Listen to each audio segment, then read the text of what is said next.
आज इस मूवी को हम एक्सप्लेन करने जा रहे हैं। उसका नाम है द बोन स्नैचर। मूवी के नाम से ही कुछ चीज़ें क्लियर हो गई होंगी। पूरी कहानी अफ्रीका के एक डेजर्ट की है। हम एक टीम को देखते हैं जिसमें क्लाइव, हार्वे और पॉल थे। उन्होंने एक जगह का पता लगाया था और उन्हें लगता था कि वहाँ खजाना है। दरअसल ये एक प्राइवेट कंपनी के लिए काम कर रहे होते हैं और उनका काम था रेगिस्तान में डायमंड को ढूंढना। तब हम देखते हैं कि वो तीनों एक जगह पर जा रहे हैं। उन्हें वहां अंडे की शक्ल की एक बहुत बड़ी चट्टान दिखाई देती है जिसके ऊपर हथौड़ा मारने से वो टूट जाता है और उसके अंदर से एक अजीब सा क्रिएचर निकलकर उन सबको मार देता है। अब दूसरे सीन में हम शहर में एक लैब में डॉक्टर जैक को देखते हैं जो कि अपने साथी साइंटिस्ट के साथ एक क्रू की मदद कर रहे होते हैं जो कि एक रूम में फंसी थी और उसका टेम्परेचर -100 पहुंचने वाला था, जिसे जैक अपनी सूझबूझ से काबू करके जान बचा लेता है।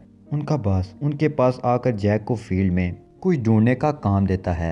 अगले सीन में हम देखते हैं कि जैक उसी डेजर्ट में आया है जिसे हमने शुरुआत में देखा था। टैक्सी वाला जैक को उतार कर चला जाता है। वहाँ एक बूढ़ा आदमी एक छोटी सी दुकान लगाए बैठा है। वो जैक को एक कोल्ड ड्रिंक कैन देता है। इस तपते सहरा की गर्मी में कोल्ड ड्रिंक कैन मिलने से जैक को लगता है कि उसकी किस्मत बहुत अच्छी है। अब उसकी किस्मत अच्छी है या बुरी, इसका फैसला आगे की कहानी करेगी।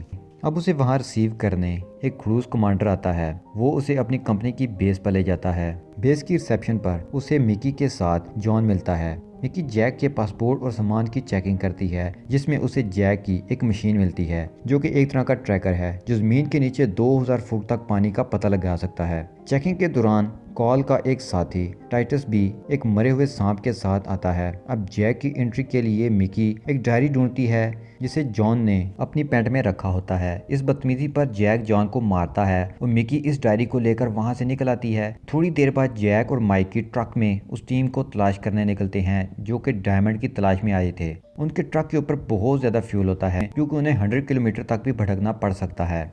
कॉल भी फर्स्ट एड किट ट्रक में लेकर अपनी गन के साथ लोड करता है। अब हम यहाँ दो कैरेक्टर्स मैगडा और गट को मिलते हैं जो कि ट्रक के ड्राइवर थे। निकलने से पहले टाइटस को एक बूढ़ा आदमी एक खड्डी का लाकड़ देता है जिसके ऊपर स्कल का डिजाइन था।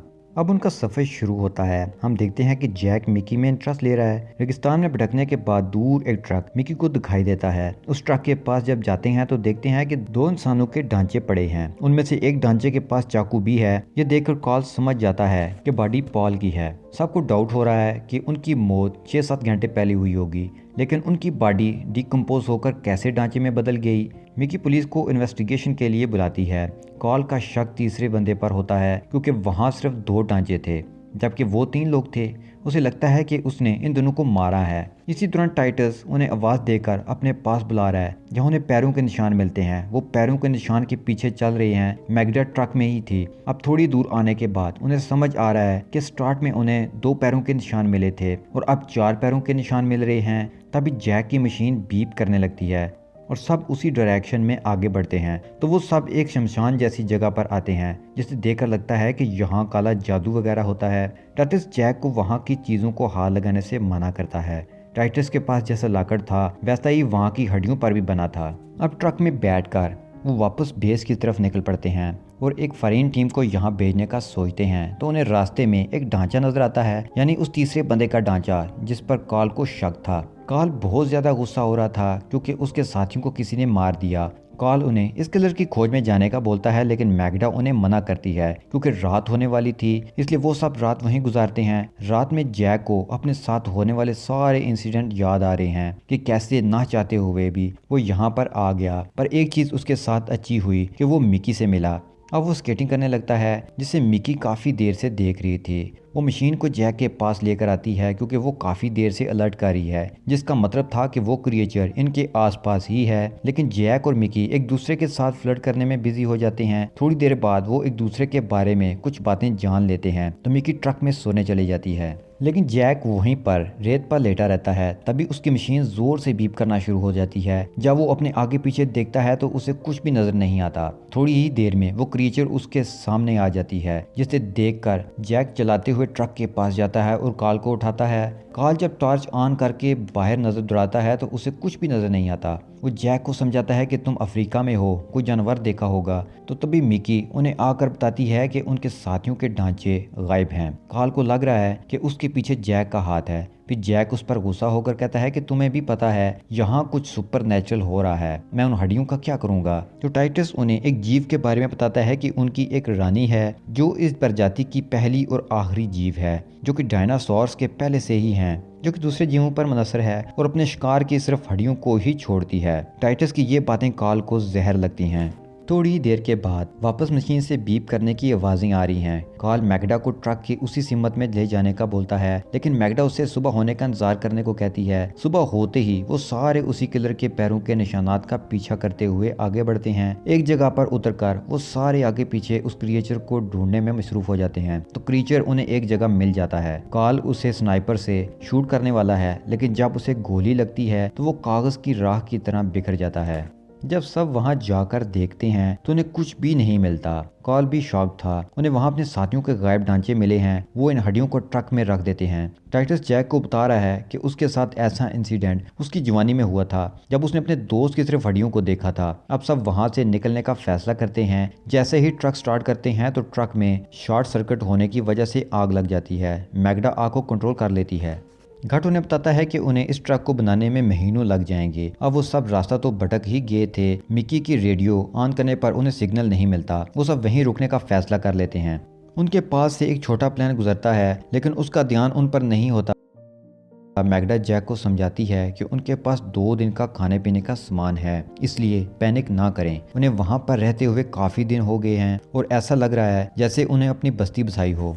एक दिन गार्डिंग करने के लिए गट टाइटस को उठाकर अपने स्लीपिंग बैग में सोने के लिए चला जाता है। तभी टाइटस को वहां किसी के होने का एहसास होता है और हम देखते हैं कि वो एक क्रिएचर गट के पास चला गया। जब टाइटस उसे उठाने की कोशिश करता है तो वो देखता है कि उसकी एक साइड का फेस ढांचे में बदल चुका है। अब वो आवाज देकर कार्ल और अपने साथियों को बुलाता है। उनके आने से पहले वो क्रिएचर जीव टीनी पार्टिकल्स में बदल गए थे। ऐसा लगता है जैसे वो ब्लैक सैंड हों। वो टाइटस को भी अपने शिकंजे में घेरने लगे थे। और तभी कार्ल आकर उस स्लीपिंग बैग पर फायर करने लगता है। जैक और मिकी जख्मी टाइटस को ट्रक में लेकर जाते हैं। गोली मारने से उन क्रिएचर पर कोई भी असर नहीं हो रहा था। वो क्रिएचर उनकी तरफ बढ़ते हैं। कार्ल पेट्रोल डालकर लाइटर जलाकर उनके करीब आने का इंतजार कर रहा था। मैगडा उसे आग जलाने से मना करती है। कार्ल का इरादा अटल था।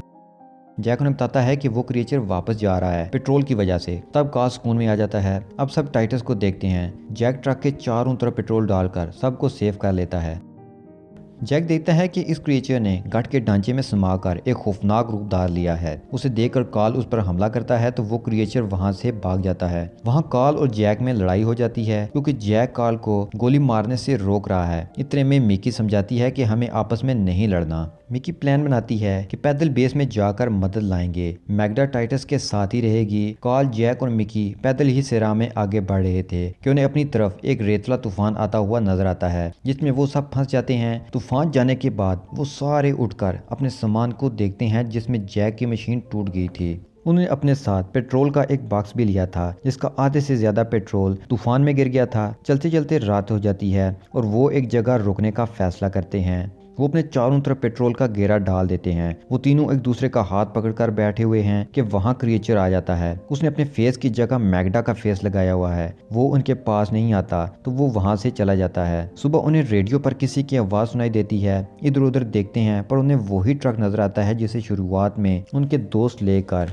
उस अंडे के पास आए थे। पहले वो अपने लिए मदद बुलाते हैं, फिर सब जैक के पीछे उस अंडे में घुस जाते हैं। अंदर जाने पर जैक समझता है कि ये जगह उसी मलका क्रिएचर की है। अब उनका साथी जॉन ऊपर आ गया था। वो अपने पहले साथियों के स्केलेटन देखता है। अब इन तीनों को समझ आ गई थी कि टाइटस की बातें दुरुस्त थीं। इधर जॉन उन्हें गन पॉइंट पर लेकर बाकी साथियों के बारे में पूछता है। वो सब सच बताते हैं, लेकिन जॉन समझता है कि उन्होंने डायमंड चुराकर अपने साथियों को मार दिया है। इसलिए वो इन सबको हथकड़ी पहनाकर अपनी जीप में बिठाकर कैंप की तरफ चल पड़ता है। अब वो समझ गए थे कि वो क्रिएचर पूरी दुनिया को बर्बाद करने की ख्वाहिश रखता है, इसलिए अगर उन्होंने उसे अभी नहीं रोका तो बाद में उसे रोकना इम्पॉसिबल होगा। इसलिए कार्ल पीछे की विंडो को लात मारकर जॉन पर हमला करके उसे बेहोश कर देता है। उसे हथकड़ी डालकर जीप के पिछले हिस्से में डालकर वो सब एक माइन की तरफ चल पड़ते हैं। उन्हें समझ आ गई थी कि क्रिएचर का इरादा है कि वो अपनी कॉलोनी बनाए। वो सब इस माइन के पास आते हैं। उनके पास एक लिक्विड एक्सप्लोसिव था, जिसे कार्ल लेकर जॉन को जीप के अंदर छोड़कर माइन के अंदर आता है। वहाँ कुछ भी नहीं दिखाई दे रहा। तो जैक को वहाँ एक बड़ा जनरेटर दिखाई देता है जिसे वो ऑन कर देता है। अब इस माइन में रोशनी आ गई थी। आहिस्ता आहिस्ता वो लोग इस माइन के अंदर जा रहे थे। अब हम देखते हैं कि उस क्रिएचर को भी इन लोगों की मौजूदगी की खबर हो गई है। कार्ल क्रिएचर को देखकर उसकी तरफ बढ़ने लगता है। उसे अकेले अंदर जाने से जैक और मिकी रोक रहे थे, लेकिन वो उनकी बात नहीं सुनता। क्रिएचर कार्ल पर हमला करके उसके ऊपर एक पिलर गिरा देता है। जैक उस क्रिएचर को अपने पीछे भगाकर ध्यान भटकाकर एक गड्ढे में डाल देता है। मिकी कार्ल को उठाकर इस गड्ढे के पास आती है। कार्ल जान बचाने के लिए थैंक्स बोलता है कि वो क्रिएचर उसका पांव खींचकर गड्ढे में गिरा देती है। जैक और मिकी कार्ल का हाथ पकड़कर खींच रहे होते हैं कि कार्ल लिक्विड एक्सप्लोसिव अपने साथ लेकर उस गड्ढे में गिर जाता है। जैक और मिकी एक्सप्लोसिव से बचते हुए माइन के एक हिस्से में आ जाते हैं, जहां उन्हें रानी का एक कोकोन लाइक चीज नजर आती है, जहां इस क्रिएचर ने उन्हें घेर लिया था। अब यहाँ उन्हें ये बात समझ आ जाती है कि ये कोकोन ही है जो इन सबको कंट्रोल कर रहा है। जैक अपने दोस्तों को याद करके इस कोकोन में चाकू मार देता है, जिससे वो अजीब क्रिएचर मर जाते हैं और माइन के तबाह होने से पहले वो दोनों बाहर आ जाते हैं। तभी उन्हें सामने कुछ दिखाई देता है जिससे वो शॉक्ड हो जाते हैं। मूवी के लास्ट में हम दोनों को बेस के बाहर टैक्सी का इंतजार करते हुए देख रहे हैं, जिसमें मिकी कुछ सामान को रखकर वहां से चली जाती है और हम देखते हैं कि इस सामान में रानी का एक कोकोन भी है। उन्हें बाद में इसी डेजर्ट में और भी कोकोन मिले होंगे, जिसे मिकी लेकर शहर की लैब में जा रही होगी और जैक इस क्रिएचर की तलाश में अभी भी वहीं पर है। इस मूवी का नेक्स्ट पार्ट तो अभी तक नहीं आया, इसलिए कुछ भी कहना गलत होगा। यहाँ पर यह मूवी खत्म हो जाती है।